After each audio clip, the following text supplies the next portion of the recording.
Yeah, we exchanged scouts today. Started working on Baylor. I thought it was a really good day. Guys are flying around. Energy level was there. Looking forward to a good week of practice, and we'll have a mock game on Saturday, 6 o'clock, and get that ready, and we'll be ready to go. Questions? How different is this a mock week, if you will? How different is it than fall camp? What you guys were working on last week? Yeah, we actually, because of the exchange scouts, we go a little bit longer. Guys have classes, so they got to navigate that. It's not just football; they got to go to class and handle their business there, and then they've got to make sure they're eating and hydrating and all those little small details, coming up and getting extra meeting time. So just their schedule is a little different, and then obviously the exchange of scouts is we're working on Baylor. So. For this week, what's something you want to see your team get nailed down and have perfected before next week when it's actually game week? If there's one thing that you think these guys need to work on, what is it? Yeah, just how we do that, how we practice that way when we exchange scouts, the tempo, and those guys. I told them afterwards, you gotta really embrace that role and take pride in it because it's very important. The scout looks are very important, and there are guys that will be scout team at the beginning that will go on and play this year. There's guys that are not on scout team right now that will end up going to scout team later on in the year. So those guys had a really good first day. I told them that.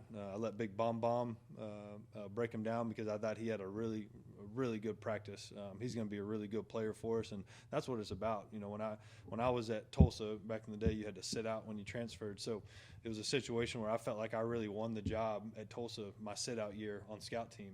Gave really good looks, took pride in it, and got the defense better and prepared those guys. And I was able to prepare myself and continue to get those game-like reps. So I thought today was a great first day, but we got to have that same intensity and same crispness and the attention to detail, in a couple weeks as well.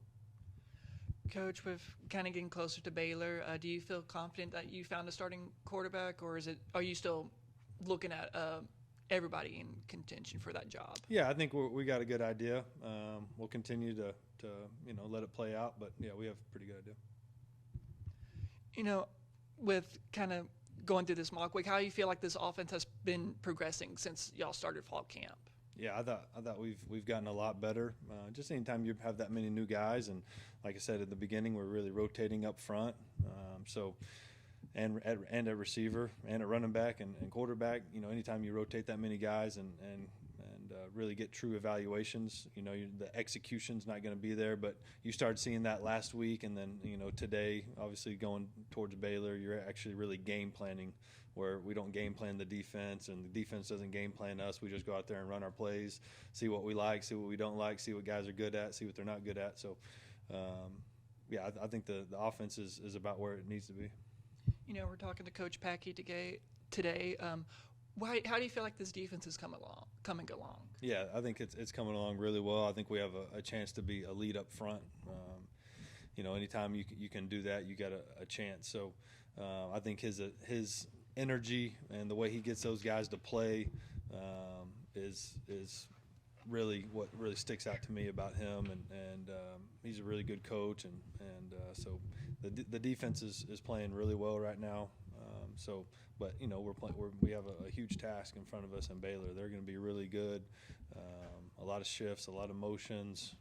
Obviously, they're an elite outside zone team, so they're going to be really good. I mean, they're a Big 12 team, and after really getting to see them and on film and watch them, I think they have a chance to be a really good team this year. Coach Aranda does a great job over there. I know some of their coaches are all great coaches, and my brother's there, and so it's they say nothing. My brother says nothing but great things about those coaches, and so they're going to be really good. Coach, we have Drew Donnelly joining us here later today. You look at the receivers that you've brought in, Drew, Sean Shaw, Bo Corrales, Joey Hobart, Shadid Ahmed, in addition to the guys that are back from a year ago, Ashton Hawkins, Julian Ortega-Jones, and Charles Brown. The receivers, how well does this group fit into what you and Coach Leftwich want to do with the offense?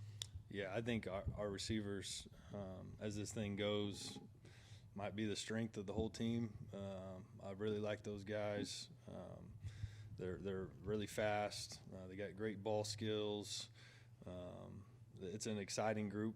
We've had some guys dinged up and banged up a little bit, and now they're starting to get healthy, and that's able to show kind of what they can do. But those guys are really explosive and fast. You can see, what we tried to do in the portal was recruit that length and that speed, and we definitely hit that. And then you got a guy like Cole Wilson that is not the biggest, but he's an elite player. So to go along with the guys like you said, Cole Wilson and Julian Ortega-Jones, Ashton Hawkins and Julian Ortega-Jones. So we got some really good pieces there, and I'm excited about that group. Can you talk about Drew Donnelly specifically, since we'll be talking to him later? How has he impressed you so far during training camp? I think he's probably made the biggest leap from spring to fall camp. Everyone knows he's really fast. I mean, he's a 10.3 guy in high school, and I recruited him out of high school when I was at Hawaii, and I got to know him and his family, over the phone. Obviously, when I was at Hawaii, there wasn't a lot of trips going back and forth, but he's a great kid. His special teams value is through the roof. He's a big-time special teams player. I think he could be an NFL gunner for as long as he wants to. So that's kind of what we, obviously we knew he was a developmental type receiver, but then that's probably what he was in the spring. But he got a lot of reps in the spring, and then come back this fall camp. You don't really know. All right, is he going to be a 1? Is he going to be a 2? What's that going to look like? And he's really climbed that depth chart, and he's a really good player. Now he's got to go do it on the field at receiver. He's already proved what he is on special teams. But I really like Drew, the type of kid he is. He doesn't really talk a lot. He just goes out there and runs fast. So he's been a pleasant surprise this fall camp. How familiar are you with his dad's game? A little bit. I know he was a really good player and a legend up there. So, but at the same time, he's been great. He's a dad that kind of lets his son through the recruiting process. Hey, you're going to decide. He's not one of those guys that telling his son where to go and living through him. So, I got to know his dad and his mom as well and all that. So great family and Drew's just one of those guys that. We had the NFL pro scouts come and talk, and you're an and guy or you're a but guy, and he's an and guy for sure. So, been really happy with Drew. You referenced Cole Wilson earlier, and when people look at the transfer class and to look at UIW, who you brought over with you from San Antonio, look a lot of the offensive line and Cole Wilson, but I don't know if we've talked enough about the safeties you brought in. Caleb Culp, Sean Holton, who's also going to be joining us here today. What kind of impact could they have on this defense this year? Yeah, I think both of them are going to play a lot. They could start. We're still going through all that, but they're definitely going to have a major role, both of them. And we knew that, when you get in this portal world, it's like we talked about before, you don't really know what you're going to get with guys. Well, we knew what we were going to get with those UIW guys. So both of those guys love football. Both of them are really fast. They've played a lot of football. They can both tackle well. They know the defense. So those guys have been exactly what we thought. And I think both of them being in year 2 now in the system, kind of maybe taking that next step. Sean's kind of a Swiss Army knife. He can play safety. He can play nickel. He can play corner if we needed to. Really sharp. And Culp is, I think, his biggest asset is his physicality. He can come in the box and really strike you. He's really fast. He's got great makeup speed and can cover really well. So both of those guys have really taken that next jump in the defense and have been really good so far during fall camp. Your recruiting class was recently ranked as the best one in the Sun Belt. Certainly you and your staff have done a tremendous job in recruiting over this, the past several months. What does that say about the job you and your staff have done in trying to rebuild this roster? Yeah, I think that the staff has done a really, really good job of going out there and identifying guys that we feel like can fit the scheme and getting them here on campus. And it's not just a credit to coaches, it's administration as well, giving us the support that we need to go out and recruit these guys. They see the end zone complex. Obviously, they meet the coaches, and we can talk about the scheme. But Kelly Danfus comes over, and Don Coryell come and speak to most of our recruits when they come here on the weekends during the recruiting process. So that goes a long way. And really, San Marcos and Texas State. I mean, you saw the 8,000, the picture. I mean, this place is unbelievable. So I think once we really tap into that and we get the students involved and you win some games and you score some points and you get some excitement, I mean, I think this place can be whatever we want it to be. So it's an exciting time for sure. You mentioned earlier that you have a good idea of who you think the starting quarterback will be. Is that something that you know yourself, or is it something you've told to the team and told the players themselves, or has No, we haven't told anybody anything. The guys are out there competing, and probably I don't even know if we will tell anybody. Go out there, Baylor, see who goes out there first, and even if they go out there first, doesn't mean they're going to go out there the next game or finish that series or whatever. We'll go out there and see what happens, and those guys compete, and we'll talk to the quarterbacks, and they'll know exactly what's going on. I'm not going to go out there and just pull some guy after one play. It's going to be a detailed situation how we're going to do it, but I don't think there's any expectations or this guy's going to do this guy's going to do that. We'll go out there and play and see what happens. There's a good chance that could be a 2-quarterback situation come Baylor on September 2nd. Yeah, it could be 2 quarterbacks. It could be 1 quarterback. It could be 3 quarterbacks. Wildcat. We'll see. I don't know. Last night you guys announced Chance Main along with Langston Anderson and Victor Obi. Chance Main, kind of a late surprise, wasn't here in fall camp at all, but he's got a lot of experience, played a lot of football. Yeah. Talk about him and why you wanted to bring him in so late and add him to this defense line. Yeah, I wish it wouldn't have been so late. We tried to get him here earlier, but he went to Colorado and then hopped back in the portal, and we had a spot open, and just the same thing with the portal. I didn't get to coach Chance, but a lot of our coaches and on staff and a lot of our players knew him, so we knew he'd be a really good fit for us, and he's a great person, and once again, he's got great length, great athleticism. We didn't talk about, you should have done this, should have done that. We welcomed him with open arms, and we got a veteran group in there with guys like Revels and those guys, they just want to win, so the best players are going to play. Obviously, he's got to come in here and learn the system, and he hasn't practiced in a little bit, learn the system, kind of getting that playing shape. He didn't even get to have pads on today, so it's one of those deals where he's just out there really just learning.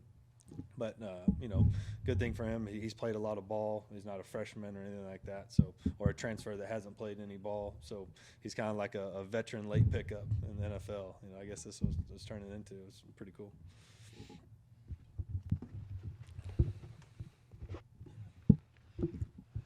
College football is kind of funny. You don't get like a scrimmage or an exhibition match. You kind of go when your first opponent you see, it's like your first regular season game. How does that make it more difficult knowing that you don't get a scrimmage to see like how the team matches up against another team? You're going straight in. Yeah, it is difficult. You can prepare these guys and give them as many looks as possible, especially that first game. You never really know, just like they don't know what we're going to do on offense. If TJ's the guy, then it could look like this. If Malik's the guy, it could look like this. CJ's the guy, the offense would look like this. So, and same for them. They got different quarterbacks, and I know they've named their guy, but different receivers with different skill sets. They got a brand new offensive line.